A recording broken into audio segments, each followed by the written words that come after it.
Hello friends, welcome back to the my channel. இன்றைக்கி நம்ம பார்க்க போகிறது ஒரு வெண்டைக்காய் வச்சு ஒரு சூப்பரான குழம்பு ரெசிபி தான் பார்க்க போகிறோம்.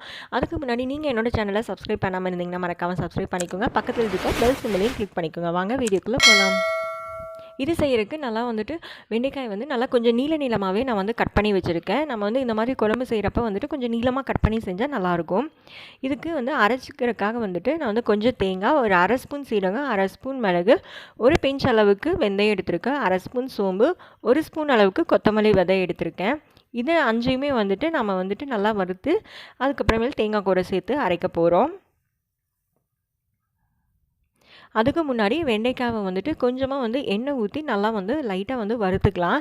ஏன்னா வெண்டைக்காயை வறுக்காமல் நம்ம குழம்புல சேர்க்குறப்ப அந்த ஒரு மாதிரி வளவலன்னு இருக்கும் குழம்பு.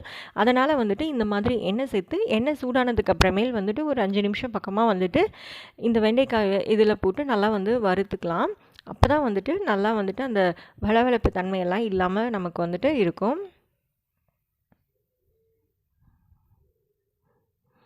இப்போ பார்த்தீங்கன்னா நல்லா வெண்டைக்காய் ஓரளவுக்கு சுருங்கி நல்லா வணங்கிடுச்சு. இப்போ எடுத்து வச்சிடலாம். அடுத்ததாக இந்த நம்ம எடுத்து வச்சுருக்க எல்லாத்தையுமே ட்ரை ரோஸ்ட் பண்ணிக்கலாம்.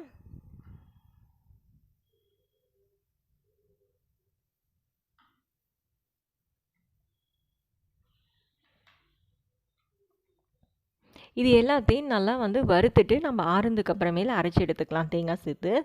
அதுக்கடுத்தது ஒரு மண் சட்டி வச்சுட்டு அதில் கொஞ்சமாக எண்ணெய் சேர்த்துட்டு எண்ணெய் சூடானோன்னு கடுகு சேர்த்துக்கிறேன். கடுகு நல்லா பொரிஞ்சதுக்கு அப்புறமேல எடுத்து வச்சுருக்க கருவேப்பிலை கொஞ்சமாக சேர்த்துக்கலாம்.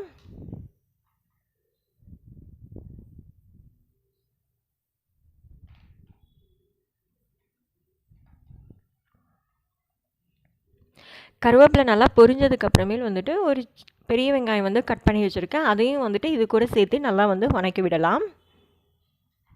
இப்போ பார்த்திங்கன்னா வெங்காயம் ஓரளவுக்கு நல்லா வதங்குது. நல்லா இந்த மாதிரி காரக்குழம்புக்கு எண்ணெய் கொஞ்சம் அதிகமாக சேர்த்து செய்கிறப்ப நல்லாயிருக்கும். அதுவும் நல்லெண்ணெயில் செய்கிறப்ப ரொம்ப டேஸ்ட்டாகவும் இருக்கும். அடுத்ததாக வெங்காயம் நல்லா வதங்கிடுச்சு. இது கூட நம்ம கட் பண்ணி வச்சுருக்க ஒரு தக்காளி அதுவும் சேர்த்து நல்லா வதக்கி விடலாம்.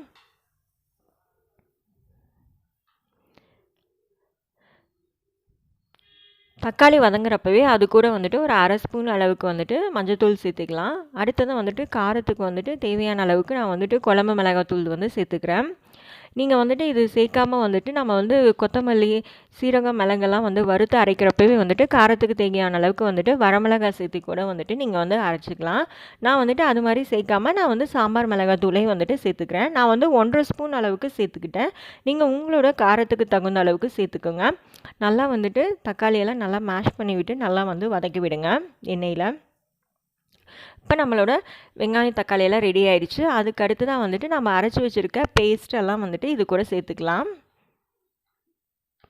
சேர்த்துனா உடனே தண்ணி சேர்க்காமல் நல்லா இதோட பச்சை வாசனையெல்லாம் போகிற அளவுக்கு நல்லா கைவிடாமல் நல்லா வதக்கி விடுங்க. இப்போ ஓரளவுக்கு நல்லா பச்சை வாசனையெல்லாம் போகிற அளவுக்கு வதங்கிடுச்சு. அடுத்ததாக நல்லா ஒரு எலுமிச்சம்பழம் அளவுக்கு புளி சேர்த்து கரைச்சி வச்சுருக்கேன். அதையும் நான் அந்த புளி தண்ணியும் நல்லா இருத்த மாதிரி இதில் சேர்த்துக்கிறேன்.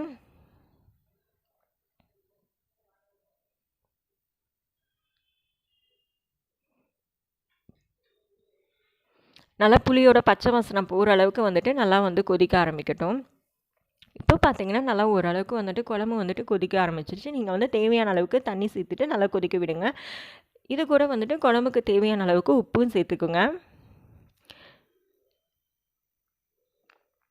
நல்லா கொதிக்க ஆரம்பித்தோடனே நம்ம எடுத்து வச்சுருக்க வெண்டைக்காய் அதுவும் இதிலோட சேர்த்துட்டு இதுவும் இன்னொரு 5 நிமிஷம் நல்லா கொதிக்கட்டும்.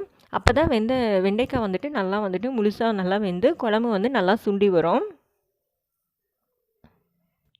நம்ம வெண்டைக்காய் எண்ணெயில் வதங்குறப்பவே பாதி அளவுக்கு வெண்டைக்காய் வெந்திருக்கும். அதனால் சீக்கிரமாகவே வெண்டைக்காய் இந்த குழம்புல போட்டோன்னா நல்லா வெந்துடும். இப்போ பார்த்தீங்கன்னா நல்லா வெண்டைக்காய் வெந்துருச்சு. அடுத்ததான் குழம்பும் நல்லா சுண்டி எண்ணெயெல்லாம் நல்லா பிரிஞ்சு மேலே வந்துருச்சு. அவ்வளவுதான் நம்மளுடைய வெண்டைக்காய் குழம்பு ரெடி ஆயிடுச்சு. கண்டிப்பாக இந்த வீடியோ உங்களுக்கு பிடிச்சிருந்தா இந்த வீடியோவை லைக் பண்ணுங்கள், ஷேர் பண்ணுங்கள். அதுக்கு முன்னாடி நீங்கள் என்னோட சேனலை சப்ஸ்கிரைப் பண்ணாமல் இருந்தீங்கன்னா மறக்காமல் சப்ஸ்கிரைப் பண்ணிக்கோங்க. பக்கத்தில் இருக்க பெல் சிம்பலையும் கிளிக் பண்ணிக்கோங்க. தேங்க்யூ.